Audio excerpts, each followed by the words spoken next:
जी, बिस्मिल्लाहिर्रहमानिर्रहीम। अस्सलाम वालेकुम। मेरा नाम है जी इम्तियाज़ हुसैन और आज के सेशन में जो है वो हम बात करेंगे सरसों की जो काश्त बेड्स के ऊपर या जिसको पटड़ियाँ या खलियाँ भी आम तौर पे कह लेते हैं, उसके ऊपर जो काश्त है उसके हवाले से जो कुछ ज़रूरी पॉइंट्स हैं वो मैं अपने एक्सपीरियंस की बेस पे अपने दोस्तों के साथ शेयर करना चाहूँगा। कि नंबर एक तो ये है कि इसके जो आपने बेड्स निकालने हैं वो तकरीबन मिनिमम जो है वो 1.5 फीट उसकी चौड़ाई हो। जो कितार से कितार का फासला है, जो बेड की जो चौड़ाई है वो तकरीबन 1.5 फीट 20 इंच इतनी हो, 18 से 20 इंच हो। उसके बाद जो पौधे से पौधे का जो फासला है वो 6 से 9 इंच जो है वो रिकमेंड किया जाता है, इतने ही आप रखें। बीज का जो रेट है, जो सीड का रेट है वो कम रखना चाहिए। आमतौर पे 1.5 kg भी लोग लगा रहे होते हैं, लेकिन मैं उसके हक़ में इस वजह से नहीं हूँ क्योंकि उसमें फिर छिदराई बहुत ज़्यादा करनी पड़ जाती है। तो 800 ग्राम से 1 kg तक का अगर आप सीड रेट मेंटेन कर सकें, उसके आप चौपे लगवा लें, या प्लांटर भी आ गया, प्लांटर के साथ भी अगर आप वो केरा भी करवाना चाहें तो वो भी हो जाता है। तो 800 ग्राम से 1 kg अगर सीड अच्छा है तो वो मोर देन इनफ होगा। उसमें भी आपको छिदराई करवानी पड़ेगी और छिदराई जो है वो मस्ट करवाएं। उसके बाद जो है बिजाई के पहले जो 24 घंटे हैं उसके अंदर डुआल गोल्ड का स्प्रे कर दें। लेकिन डुआल गोल्ड क्योंकि महंगा है, अब काफ़ी ज़्यादा वो किसान की पहुंच से भी बाहर हो गया, 4000 का आई थिंक वो पैक हो गया है 800 ml का। तो उसके अल्टरनेट के तौर पे पेंडीमेथलिन जो है वो कर दें स्प्रे 500 ml से 600 ml एकड़ के हिसाब से, तो वो अच्छा मुनासिब रिज़ल्ट वो दे जाता है। तो क्योंकि आमतौर पे ये तांदले का और रेड सेट का ही मसला होता है, तो वो उसके लिए वो ठीक है।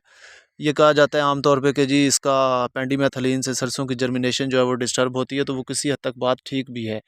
लेकिन क्योंकि आपने वो कह लें कि केरा किया हुआ है या चोपा लगा हुआ है, तो हर बीज को जो है वो बतर पहुँच रहा होता है। जर्मिनेशन तकरीबन सारी होती है आम हालात में, तो अगर कोई 19-20 का उसमें अगर वो जर्मिनेशन डिस्टर्ब भी हो तो आपके पौधों की तादाद जो है वो पूरी हो जाती है। उसमें छिदराई थोड़ी सी, मतलब छिदराई की एफर्ट जो है वो कम हो जाएगी। वो मसला नहीं है। 500 ml से 600 ml आप एकड़ के हिसाब से जो है वो पेंडीमेथलिन वो कर सकते हैं।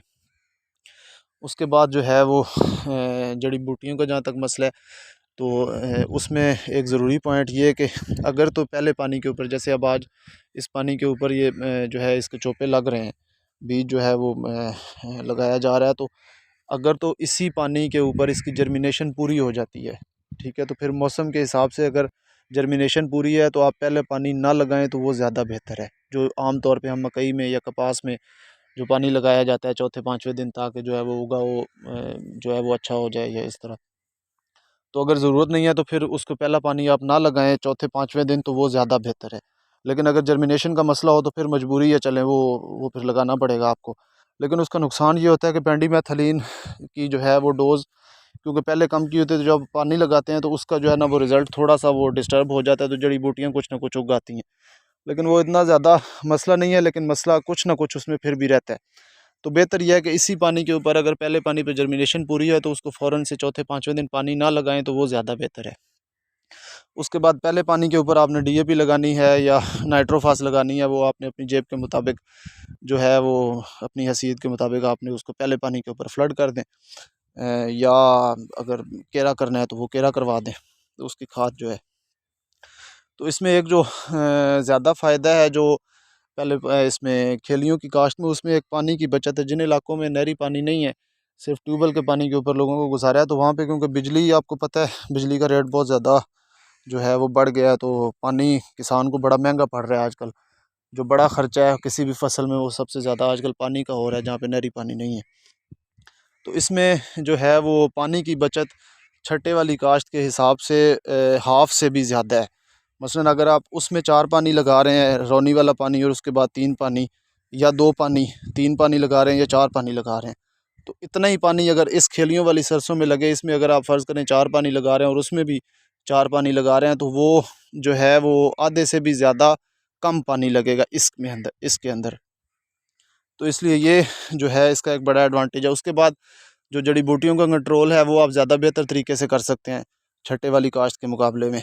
उसके बाद जो है इसमें जो क्योंकि बड़ा एक बैलेंस तरीके से आपकी कितारों के अंदर काश्त है, पौधे से पौधे का फासला मेंटेन्ड है, तो वो जो है वो पौधा जो है या फसल जो है वो ज़्यादा बेहतर तरीके से अपनी ग्रोथ कर सकती है और ज़्यादा बेहतर तरीके से वो फ्रूटिंग भी ले सकती है।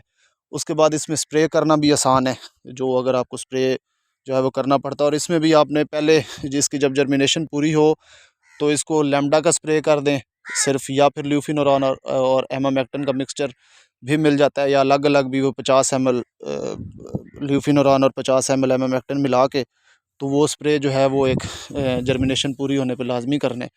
उसके बाद तो फिर ज़ाहिर है जब ज़रूरत अगर पड़े तो उसको आपने कोई फंजासाइड या कोई अगर तेले वगैरह का मसला खुदा ना खास्ता आता है तो वो करवा दें।